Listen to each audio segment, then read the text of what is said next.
Hello students, कक्षा 9 की सामाजिक विज्ञान में आपका स्वागत है। आज हम अध्याय 4 जलवायु का अध्ययन करेंगे। इस लेक्चर नंबर 23 में आज हमने लिया है भारत में पाई जाने वाले 4 ऋतुएं: शीत ऋतु, ग्रीष्म ऋतु, वर्षा ऋतु और उसके बाद जो आती है शरद ऋतु। तो आज के हमारे 23वें लेक्चर में मात्र 2 ऋतुएं हैं,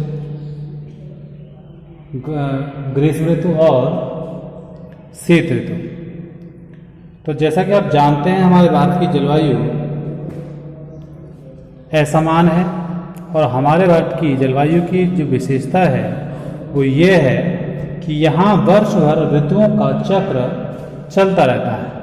पहले शीत ऋतु, उसके बाद ग्रीष्म ऋतु, उसके बाद वर्षा ऋतु और फिर उसके बाद शरद ऋतु का क्रम आता है। प्रत्येक ऋतु को हमारे भारत में लगभग 3 महीने की ऋतु माना गया है। तो इसमें ध्यान से समझें, सबसे पहले है शीत ऋतु। देखिए, इसको सुनने समझने से पहले मैं आपको बता दूं कि जो 4 ऋतुएं हैं इनको जानना अच्छी तरह से बहुत ज़्यादा ज़रूरी है। तो आइए बच्चों, इसको शुरू करते हैं।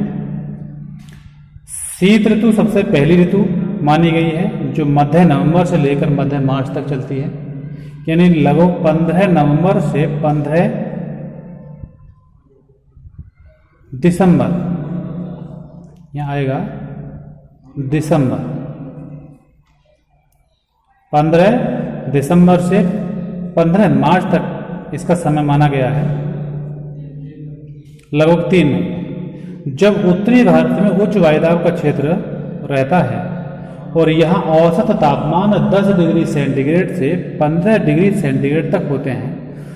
उत्तरी भारत में दिसंबर और जनवरी सबसे सर्द महीने माने जाते हैं। ऐसा माना जाता है कि यहाँ इन दोनों महीनों में सबसे ज़्यादा कड़ाके की ठंड पड़ती है। भारत के अधिकतर भाग शीत ऋतु में शुष्क रहते हैं। हमारे भारत की जो शीत ऋतु है उसकी ये पहचान है कि हमारे यहाँ शीत ऋतु में चलने वाली जो पवनें होती हैं वो शुष्क होती हैं, उनमें आर्द्रता नहीं होती। और यही कारण है कि हमारे यहाँ शरद ऋतु में अर्थात शीत ऋतु में वर्षा कम होती है। यदि होती है तो लौटते हुए चक्रवातों या पश्चिमी मानसूनी पवनों के द्वारा ही होती है। हालांकि उत्तरी पश्चिमी भारत में जो भूमध्य सागरीय प्रदेश हैं वहाँ चक्रवातों से जो फारस की खाड़ी पार करके यहाँ पर प्रवेश करते हैं, वहाँ उन क्षेत्रों में हल्की वर्षा कराते हैं। इन चक्रवातों को भारत तक लाने में जेट धाराएं मदद करती हैं। अब सवाल ये आता है बच्चों कि चक्रवात क्या है। साधारण शब्दों में चक्करदार हवाओं को चक्रवात कह देते हैं, ठीक है।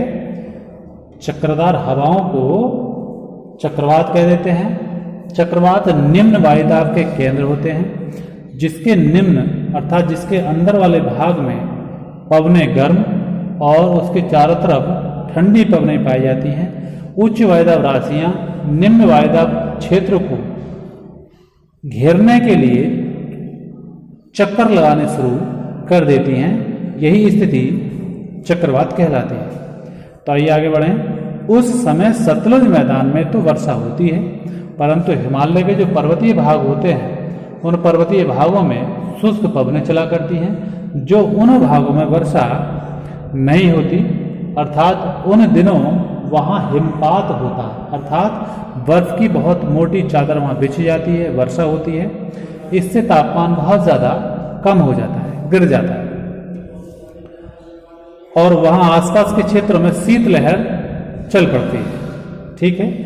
इसके आगे जो दूसरी ऋतु है वह है ग्रीष्म ऋतु। देखिए, ग्रीष्म ऋतु में सूर्य उत्तरायण होने लगता है। जो हमारे भारत के बीचों बीच कर्क रेखा गुजर रही है वो कर्क रेखा हमारे भारत को 2 भागों में विभाजित कर देती है।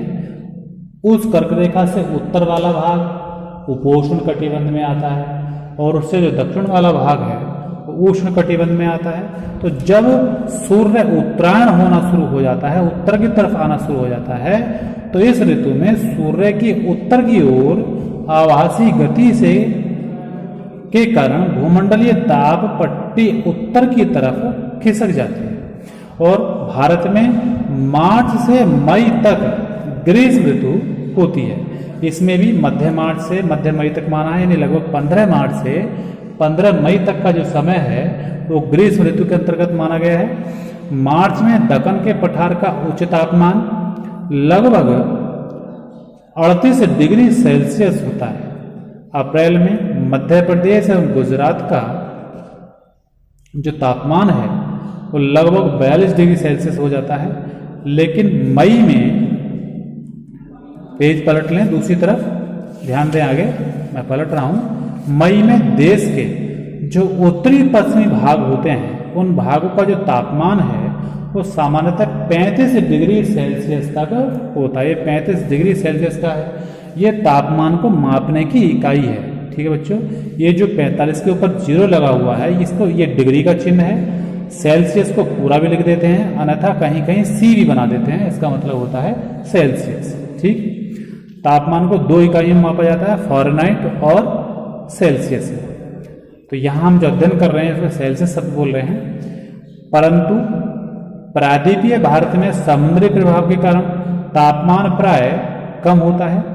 अच्छा, ग्रीष्म ऋतु में धूल भरी गर्म और शुष्क पवनें चला करती हैं जो दिन के समय में भारत के उत्तर एवं उत्तरी पश्चिमी क्षेत्रों में चलती है।